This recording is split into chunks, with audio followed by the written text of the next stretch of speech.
Vítejte u sledování nového dílu pořadu Host dne, tentokrát s tématikou výjimečné pomoci nemocným dětem. Těm pomáhají v Centru pro děti s postižením různými smyslovými metodami. A to díky paní doktorce Renátě Filatové, kterou vítám ve studiu. Dobrý den, vítejte. Dobrý den. Paní doktorko, řekněte v úvodu našim divákům, na co se zaměřujete u vás a jak těm dětem můžete pomoct? Tak možná bych nejdříve řekla, že zastupuji organizace, která se jmenuje ISNA MSI. Je to nestátní nezisková organizace, která má 4 střediska. V jednom z nich se věnujeme intenzivní neurosenzorické rehabilitaci. A právě v těchto prostorách nabízíme klientům s různou formou postižení, nejčastěji v posledních 2 letech dětem, ale dříve to bylo i lidem z staršího věku, tak poskytujeme neurosenzorické rehabilitace. Máme k dispozici 8 snozolanových místností a v těchto místnostech pracují různí odborníci od fyzioergoterapeuta, muzikoterapeuta, aromaterapeuta, sociálního patologa, sociálního pedagoga, speciálního pedagoga, maséra, psychologa. Vlastně taková řekněme, velmi dobrá základna pro působení na lidi s postižením v zvláštním prostředí, které vlastně podtrhuje profesi každého z nich. Moje role v této rehabilitaci je vést tyto odborníky v nějakém terapeutickém plánu, který je optimální vlastně na každé to dítě, které k nám přichází. Ty hodiny, které u nás to dítě stráví, jsou různě dlouhé, ale pokud se bavíme o intenzivní individuální terapii, tak je to nejčastěji 80 terapeutických hodin za měsíc, tedy 4 hodiny denně od pondělí do pátku 4 týdny. S jakými diagnózami tímto způsobem můžete dětem pomoct? My máme opravdu velmi široké spektrum dětí s různými diagnózami. Nejčastěji se k nám ale dostávají děti s různou formou autismu, vývojové dysfázie, DMO, svalové, různé handicapy a podobně. Můžete uvést konkrétní příklad, jak vlastně díky té vaší péči se dětem ulevilo nebo kde se posunuli v té své léčbě?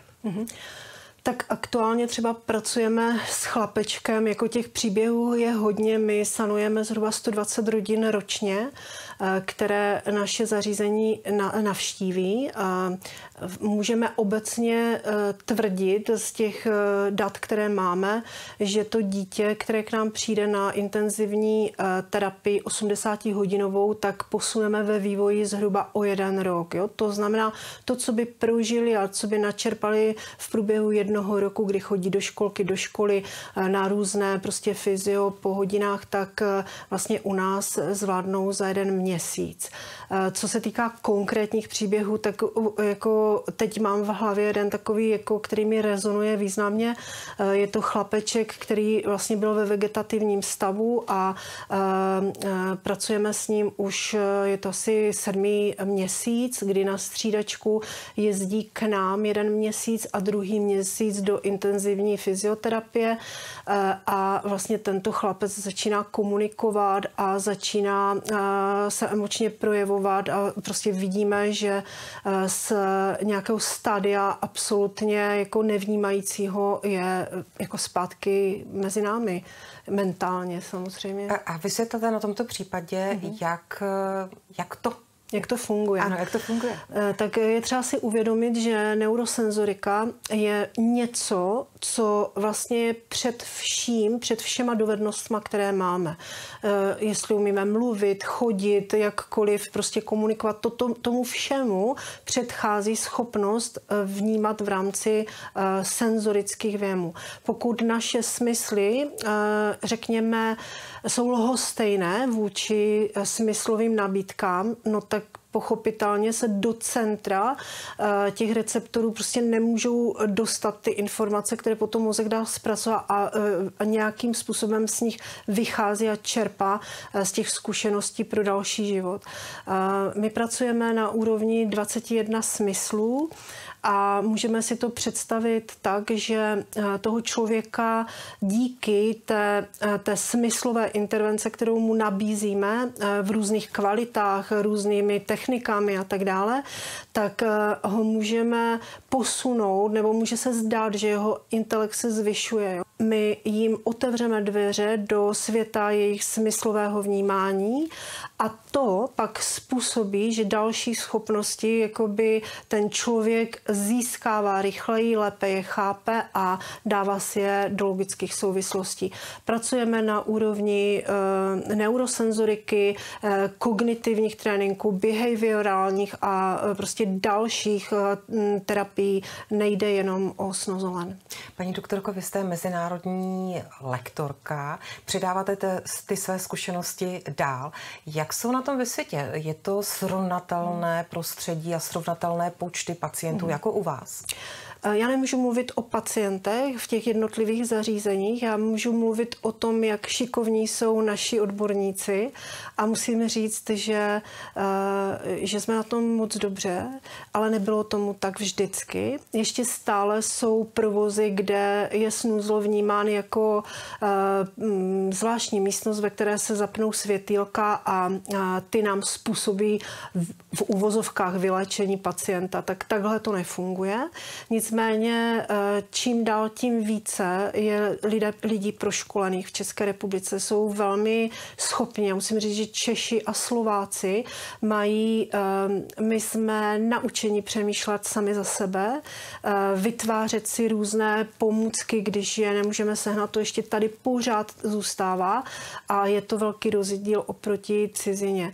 A kolik takových zařízení, například v Moravskoslezském kraji je, které můžou takovým způsobem jako vy pomáhat nemocným dětem?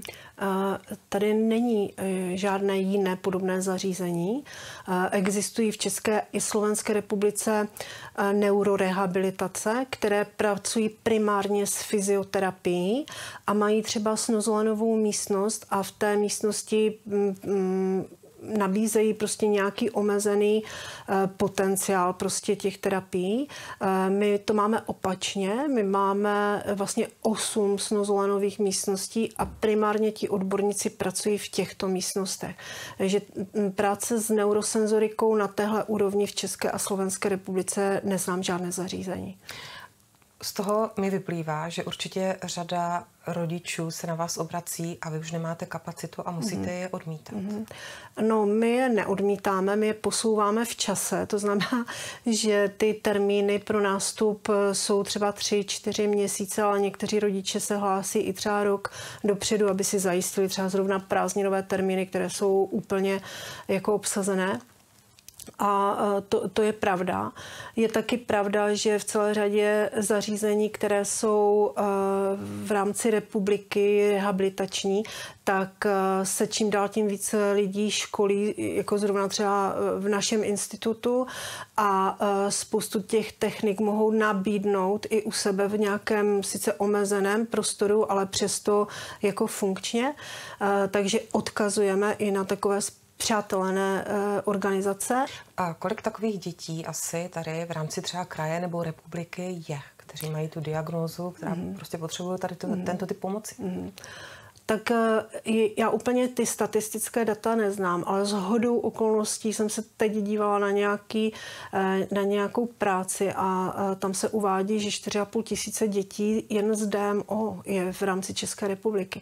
Takže si představme potom zase ten další balíček lidí s autismem a třeba chromozomální poruchy DNA, mentální postižení, kombinované postižení, to všechno prostě se naskládá, těch dětí je opravdu celá řada. Když nevyužijí snuzelenu, jakým způsobem se léčí? Vy už jste naznačila, no ale co dál jako s nimi? Mohou se i v průběhu dospělého věku vrátit třeba k vám a má to takový dopad, ta léčba, jako v dětském věku? Tak samozřejmě největší dopad to má v ranném věku.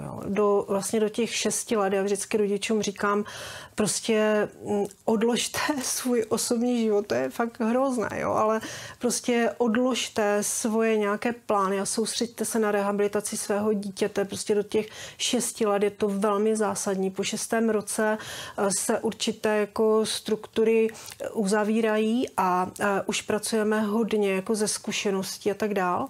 Ale vždycky mozek je plastický, to znamená vždycky 5 minut před smrtí se dokáže mozek naučit novou věc. Jo? To je bez debat.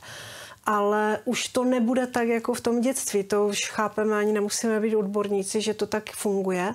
Ale celá řada těchto lidí, kteří u nás vlastně jako děti začínají, tak rehabilitaci budou potřebovat celý život. Celý život, aby vůbec jako v nějaké kondici byli a aby ten život jako zvládali. Takže určitě to má smysl. Paní doktorko, já vám děkuji za užitečné informace pro naše diváky a vám děkuji za pozornost. Na viděnou u dalšího tématu.